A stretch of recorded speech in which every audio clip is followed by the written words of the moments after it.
Praise the lord. ఈరోజు దేవుని వాగ్దానం యెషయా గ్రంథం 66వ అధ్యాయం 2వ వచనం.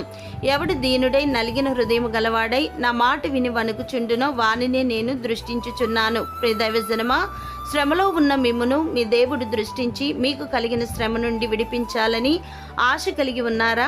అయితే మీరు దీనులుగా అంటే ఎటువంటి గర్వం లేనివారిగా, నలిగిన హృదయం గలవారిగా అంటే పాపముల విషయమే పశ్చాత్తాపం కలిగిన హృదయం గలవారిగా, దేవుని మాట విని వణికేవారిగా అంటే మన అయోగ్యతను గుర్తించి ఆయనకి ఏమైనా కోపం తెప్పిస్తామేమోనన్న భయముతో, ఆయన పట్ల గౌరవంతో ఆయన మాటను పాటించేందుకు త్వరపడి ఉండేవారిగా ఉన్నప్పుడు నీ దేవుడు పరము నుండి అనగా మహిమోన్నతమైన ఆయన పరిశుద్ధ నివాసము నుండి నిన్ను దృష్టించును, నీ మీద దృష్టి ఉంచి నీకు ఆలోచన చెప్పును గనుక ఆ దేవాది దేవుని సన్నిధిని గడగడా వణుకుచు సంతోషించుడి. దేవుడు మిమ్మును దీవించునుగాక.